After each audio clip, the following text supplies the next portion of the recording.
നമസ്കാരം. മലയാളി വാർത്ത ലൈഫിലേക്ക് സ്വാഗതം. 2026 മാർച്ച് 20 വെള്ളിയാഴ്ച ഇന്നത്തെ നിങ്ങളുടെ രാശിഫലം അറിയാം. തയ്യാറാക്കിയത് ജയറാണി EV. മേടം രാശി അശ്വതി ഭരണി കാർത്തിക ആദ്യകാൽ ഭാഗം. കാർഷിക രംഗത്ത് പ്രവർത്തിക്കുന്നവർക്ക് അല്പം തിരിച്ചടികൾ നേരിടാൻ സാധ്യതയുള്ളതിനാൽ ജാഗ്രത വേണം. തൊഴിൽ ക്ലേശങ്ങൾക്കും നേത്ര സംബന്ധമായ ബുദ്ധിമുട്ടുകൾക്കും സാധ്യതയുണ്ട്. മറ്റുള്ളവരാൽ കബളിപ്പിക്കപ്പെടാനിടയുള്ളതിനാൽ ഇടപാടുകളിൽ അതീവ ശ്രദ്ധ പുലർത്തുക. ഇടവം രാശി കാർത്തിക അവസാന മുക്കാൽ ഭാഗം, രോഹിണി മകയിരം ആദ്യ പകുതി ഭാഗം. വിവാഹ കാര്യങ്ങളിൽ തീരുമാനമെടുക്കാൻ അനുകൂലമായ സമയമാണിത്.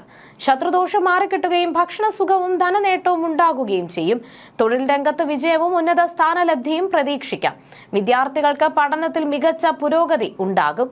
മിഥുനം രാശി മകയിരം അവസാന പകുതി ഭാഗം, തിരുവാതിര പുണർദം ആദ്യ മുക്കാൽ ഭാഗം. ശത്രുക്കളുടെ മേൽ വിജയം കൈവരിക്കാനും പുതിയ സ്ഥാനമാനങ്ങൾ നേടിയെടുക്കാനും സാധിക്കും. സൽസുഹൃത്തുക്കളുടെ സഹായം മൂലം ഗുണാനുഭവങ്ങൾ ഉണ്ടാകും. തൊഴിൽ വിജയം, വാഹന ഭാഗ്യം എന്നിവ ഈ ദിവസത്തിന്റെ സവിശേഷതകളാണ്. കർക്കിടകം രാശി പുണർദം അവസാന കാൽഭാഗം, പൂയം ആയില്യം. ഈശ്വരവിശ്വാസം വർദ്ധിക്കുന്ന ദിവസമാണിത്. പുണ്യതീർത്ഥാടന കേന്ദ്രങ്ങൾ സന്ദർശിക്കാൻ അവസരം ലഭിക്കും. എങ്കിലും കുടുംബാംഗങ്ങളുമായ അഭിപ്രായ വ്യത്യാസങ്ങൾ ഉണ്ടാകാൻ ഇടയുണ്ട്. വരവിനേക്കാൾ ചെലവ് കൂടാൻ സാധ്യതയുള്ളതിനാൽ സാമ്പത്തിക നിയന്ത്രണം പാലിക്കുക. ചിങ്ങം രാശി മകം പൂരം ഉത്രം ആദ്യ കാൽഭാഗം. തൊഴിൽപരമായ പ്രയാസങ്ങൾ നേരിടാൻ സാധ്യതയുണ്ട്. വിവാഹ കാര്യങ്ങളിൽ ചെറിയ കാലതാമസമോ തടസ്സങ്ങളോ അനുഭവപ്പെട്ടേക്കാം.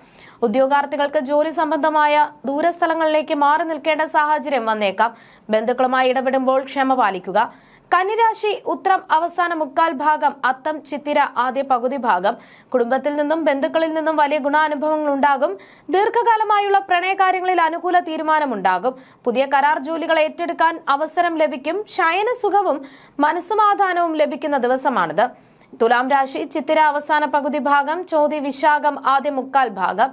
കുടുംബാംഗങ്ങൾ തമ്മിൽ ഐക്യവും സ്നേഹവും വർദ്ധിക്കും. ബിസിനസ് രംഗത്ത് വലിയ പുരോഗതിയും സാമ്പത്തിക ലാഭവും കൈവരിക്കാൻ സാധിക്കും. വീട്ടിൽ മംഗളകർമ്മങ്ങൾ നടക്കാനും പുണ്യസ്ഥലങ്ങൾ സന്ദർശിക്കാനും സാഹചര്യം ഒരുങ്ങും. വൃശ്ചികം രാശി വിശാഖം അവസാന കാൽഭാഗം, അനിഴം തൃക്കേട്ട. അനാവശ്യ കോപം നിയന്ത്രിച്ചില്ലെങ്കിൽ പലവിധ ദോഷങ്ങൾക്കും മാനഹാനിക്കും കാരണമായേക്കാം. യാത്രകളിൽ തടസ്സങ്ങളോ നഷ്ടങ്ങളോ സംഭവിക്കാതിരിക്കാൻ ശ്രദ്ധിക്കുക. മുറിവ്, ചതവ് എന്നിവയ്ക്ക് സാധ്യതയുള്ളതിനാൽ ശാരീരിക പ്രവർത്തനങ്ങളിൽ ജാഗ്രത വേണം. ധനുരാശി മൂലം പൂരാടം ഉത്രാടം ആദ്യ കാൽഭാഗം. ദാമ്പത്യ കലഹങ്ങൾ ഒഴിവാക്കാൻ വിട്ടുവീഴ്ചകൾ ചെയ്യേണ്ടി വരും. കുടുംബത്തിൽ അസ്വസ്ഥതകളോ സാമ്പത്തിക പ്രയാസങ്ങളോ അനുഭവപ്പെട്ടേക്കാം. ഇടയ്ക്കിടെയുള്ള യാത്രകൾ മൂലം തളർച്ചയുണ്ടാകാം. ആരോഗ്യകാര്യത്തിൽ പ്രത്യേകിച്ച് ഉദരരോഗങ്ങളിൽ ശ്രദ്ധ നൽകുക. മകരം രാശി ഉത്രാടം അവസാന മുക്കാൽ ഭാഗം, തിരുവോണം അവിട്ടം ആദ്യ പകുതി ഭാഗം. എല്ലാ മേഖലകളിലും മികച്ച പ്രവർത്തന വിജയം കൈവരിക്കാൻ സാധിക്കും.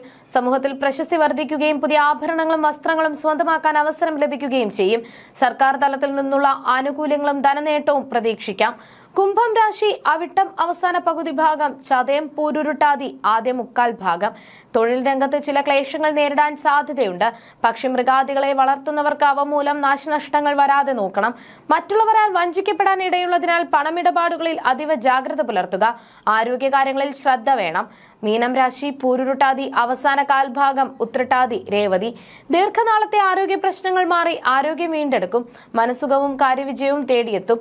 ഭാഗ്യാനുഭവങ്ങൾ വർദ്ധിക്കുന്നതിനൊപ്പം അവാർഡുകൾ ലഭിക്കാനോ വസ്ത്രങ്ങളും ആഭരണങ്ങളും സ്വന്തമാക്കാനോ യോഗമുണ്ട്. ജ്യോതിഷ സംബന്ധമായ നിങ്ങളുടെ സംശയങ്ങൾക്കും പരിഹാരങ്ങൾക്കും ജയറാണി EV. 9746812212.